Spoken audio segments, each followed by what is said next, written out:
സംസ്ഥാന സെക്രട്ടേറിയറ്റിൽ രൂക്ഷമായി വിമർശിച്ചും വാർത്താ സമ്മേളനത്തിൽ പിന്തുണച്ചും CPM. അൻവർ തന്ന പരാതിയിൽ പി ശശിയുടെ പേര് പോലുമില്ലെന്നും അതിനാൽ പാർട്ടി അന്വേഷണം ഇല്ലെന്നും MV ഗോവിന്ദൻ. പരാതി ചർച്ച ചെയ്തെന്നും ഉന്നയിച്ചവ ഉദ്യോഗസ്ഥ വീഴ്ചയെക്കുറിച്ചെന്നും വിശദീകരണം. പാർട്ടി തലത്തിലല്ല ഭരണതലത്തിൽ പരിശോധന വേണം, ഇതിനുവേണ്ടി മാത്രം അന്വേഷണ സംഘം നിലവിൽ വന്നെന്നും ഗോവിന്ദൻ. അൻവറിനെ എതിർത്ത മാധ്യമങ്ങൾ ഇപ്പോൾ പിന്തുണയ്ക്കുന്നു. ADGP RSS ബന്ധമെന്ന പ്രതിപക്ഷ നേതാവിന്റെ പ്രചാരണം കള്ളക്കഥ. തൃശൂരിൽ RSSുമായി ബന്ധമുണ്ടാക്കിയത് കോൺഗ്രസ്, വോട്ട് കുറഞ്ഞതും കോൺഗ്രസിന്, സുരേഷ് ഗോപിയെ ജയിപ്പിച്ചതും കോൺഗ്രസ്. അൻവർ പറയുന്നത് കേട്ട് സമരം നടത്തേണ്ട ഗതികേടിലാണ് കോൺഗ്രസ് എന്നും MV ഗോവിന്ദൻ. അജിത് കുമാറിനെ മാറ്റി നിർത്താൻ എന്തിനിത്ര വെപ്രാളം? അഴിമതിക്കെതിരെ സർക്കാർ നിലപാട് സ്വീകരിക്കുമെന്നും അതിനുവേണ്ടി ആരും സ്റ്റാർട്ടപ്പ് തുടങ്ങേണ്ടതില്ലെന്നും KT ജലീലിനെ ലക്ഷ്യം വെച്ച് പാർട്ടി സെക്രട്ടറി. MV ഗോവിന്ദന്റെ വാർത്താ സമ്മേളനത്തിനു ശേഷം കൂടുതൽ കാര്യങ്ങൾ വിശദീകരിച്ച് PV അൻവർ. മുഖ്യമന്ത്രിക്കും പാർട്ടി സെക്രട്ടറിക്കും കൊടുത്ത പരാതിയിൽ പി ശശിയുടെ പേര് ഉണ്ടായിരുന്നില്ല. ഇനി ശശിക്കെതിരെ പരാതി എഴുതി നൽകും. എടവണ്ണ റിദാൻ കൊലക്കേസിന് പിന്നിൽ പോലീസിന്റെ ഇടപെടൽ. കരിപ്പൂരിലെ കള്ളക്കടത്തുകാരുമായി റിദാന് ബന്ധമുണ്ടായിരുന്നു. ഇയാളുടെ ഫോൺ കൈക്കലാക്കാനുള്ള ഗുണ്ടാ സംഘത്തിന്റെ ശ്രമത്തിനിടെ കൊല്ലപ്പെട്ടതാണെന്ന് താൻ സംശയിക്കുന്നു. കരിപ്പൂർ കള്ളക്കടത്തിന്റെ പ്രധാന കേന്ദ്രമെന്നും പിടികൂടുന്ന സ്വർണത്തിൽ വലിയൊരു പങ്ക് പോലീസ് അടിച്ചുമാറ്റുന്നുവെന്നും അൻവർ. കേരള പോലീസിന് നാണക്കേടായി വീട്ടമ്മയുടെ ബലാത്സംഗ പരാതി. ആരോപണം സസ്പെൻഷനിലായ മുൻ SP Sujith Das, Tanur DYSP VV Benny, Ponnani CI Vinod എന്നിവർക്കെതിരെ. പീഡനത്തിന് തുടക്കമായത് സ്വത്ത് തർക്കത്തിൽ പരാതി നൽകാൻ പൊന്നാനി പോലീസ് സ്റ്റേഷനിൽ പോയതോടെയെന്ന് വീട്ടമ്മയുടെ ആരോപണം. വീട്ടിൽ വെച്ച് പീഡിപ്പിച്ച വിനോദിനെതിരെ പരാതി പറയാൻ എത്തിയ സമയത്ത് DYSP ബെന്നി കടന്നുപിടിച്ചു.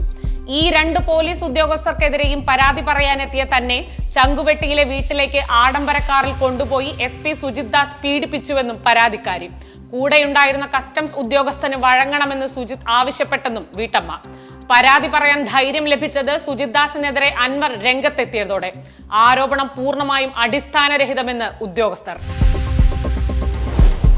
രാജ്യാന്തര ഗുസ്തി വേദികളിലടക്കം രാജ്യത്തിന്റെ യശസ് ഉയർത്തിയ വിനേഷ് ഫോഗാട്ടും ബജ്രംഗ് പുനിയയും ഇനി രാഷ്ട്രീയ ഗോതയിൽ. റെയിൽവേയിലെ ജോലി രാജിവെച്ച് ഇരുവരും കോൺഗ്രസിൽ ചേർന്നു. ഡൽഹി AICC ആസ്ഥാനത്തെത്തി അംഗത്വം സ്വീകരിച്ചു. രാജ്യത്തെ ഓരോ സ്ത്രീയോടൊപ്പവും സഹോദരിയായി താനും കോൺഗ്രസ് പാർട്ടിയും ഉണ്ടാകുമെന്ന് വിനേഷ്. തെരുവ് മുതൽ നിയമസഭ വരെ പ്രതിഷേധിക്കാൻ തങ്ങൾ ഉണ്ടാകും. ഹരിയാന നിയമസഭാ തെരഞ്ഞെടുപ്പിൽ മത്സരിക്കുന്ന കാര്യം പാർട്ടി തീരുമാനിക്കുമെന്നും വിനേഷും പൂനിയയും. കൊല്ലം ഓയൂരിൽ കുട്ടിയെ തട്ടിക്കൊണ്ടുപോയ കേസിൽ വിചാരണ തുടങ്ങാനിരിക്കെ പോലീസിന്റെ വക ട്വിസ്റ്റ്. തുടരന്വേഷണത്തിന് അനുമതി തേടി അസാധാരണ നീക്കം. കൊല്ലം ജില്ലാ സെഷൻസ് കോടതി പോലീസിന്റെ അപേക്ഷ നാളെ പരിഗണിക്കും. പ്രതികളായ പത്മകുമാറും അനിതയും ഇപ്പോഴും ജയിലിൽ. മകൾ അനുപമയ്ക്ക് ഹൈക്കോടതി ജാമ്യം അനുവദിച്ചത് വിദ്യാഭ്യാസ ആവശ്യത്തിനു വേണ്ടി. ദുബായിലെ ഹോട്ടലിൽ പീഡിപ്പിച്ചെന്ന് യുവതി ആരോപിച്ച ദിവസം നിവിൻ പോളി വർഷങ്ങൾക്കു ശേഷം സിനിമയുടെ സെറ്റിലായിരുന്നുവെന്ന് വെളിപ്പെടുത്തി ഒരാൾ കൂടി. നിവിന് അനുകൂലമായ തെളിവ് പുറത്തുവിട്ടത് നടി പാർവതി കൃഷ്ണ. ലൈംഗികാതിക്രമം ആരോപിക്കപ്പെടുന്ന 2023 ഡിസംബർ 14 നിവിനുമായി ഒരുമിച്ച് അഭിനയിച്ചുവെന്നും പാർവതി. വിവരം പുറത്തുവിട്ടത് ഇൻസ്റ്റഗ്രാമിൽ പങ്കുവച്ച വീഡിയോയിലൂടെ. കഥയിലും കഥാപാത്രങ്ങളിലും സ്ത്രീ സംവരണം വേണമെന്ന ഹേമ കമ്മിറ്റി റിപ്പോർട്ടിലെ ശുപാർശയിൽ പരിഹാസവുമായി കേരള ഫിലിം പ്രൊഡ്യൂസേഴ്സ് അസോസിയേഷൻ. ഇത്തരം നിർദ്ദേശങ്ങളിൽ വ്യക്തത വേണം. സിനിമാ മേഖലയിൽ സ്ത്രീക്കും പുരുഷനും തുല്യവേതനം ഉറപ്പാക്കണമെന്ന നിർദ്ദേശം അപ്രായോഗികം. വിപണി മൂല്യവും സർഗാത്മക മികവും കണക്കാക്കിയാണ് പ്രതിഫലം. പുരുഷന്മാരെക്കാൾ പ്രതിഫലം വാങ്ങുന്ന സ്ത്രീകൾ സിനിമയിൽ ഉണ്ടെന്നും മുഖ്യമന്ത്രിക്ക് അയച്ച കത്തിൽ അസോസിയേഷൻ. അനുച്ഛേദം 370 ചരിത്രത്തിന്റെ ഭാഗമായെന്നും ഇനി ഒരിക്കലും തിരിച്ചു വരില്ലെന്നും കേന്ദ്ര ആഭ്യന്തരമന്ത്രി അമിത്ഷാ. BJP ഭരണത്തിന് കീഴിൽ കഴിഞ്ഞ 10 വർഷം ജമ്മു കാശ്മീരിന് സുവർണ കാലഘട്ടം. നാടിനുണ്ടായത് സമാധാനവും മുന്നേറ്റവും വികസനവും. പ്രതികരണം ജമ്മു കാശ്മീർ തെരഞ്ഞെടുപ്പിനുള്ള പാർട്ടിയുടെ പ്രകടന പത്രിക പുറത്തിറക്കിക്കൊണ്ട്. ഓണം പ്രമാണിച്ച് ജീവനക്കാർക്കും അധ്യാപകർക്കും സർക്കാരിന്റെ ഓണസമ്മാനം.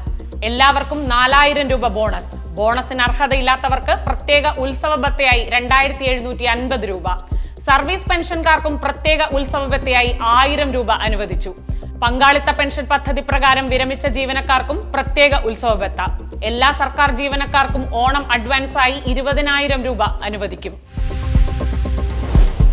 പാരീസ് പാരാലിമ്പിക്സിൽ ഇന്നും ഇന്ത്യക്ക് സ്വർണ്ണ നേട്ടം. പുരുഷന്മാരുടെ ഹൈജംപ് T64 ഇനത്തിൽ സ്വർണം നേടിയത് പ്രവീൺ കുമാർ.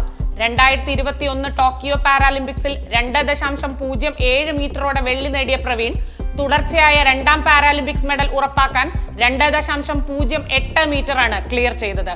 നേട്ടം ഏഷ്യൻ റെക്കോർഡ് ഇട്ടുകൊണ്ട്.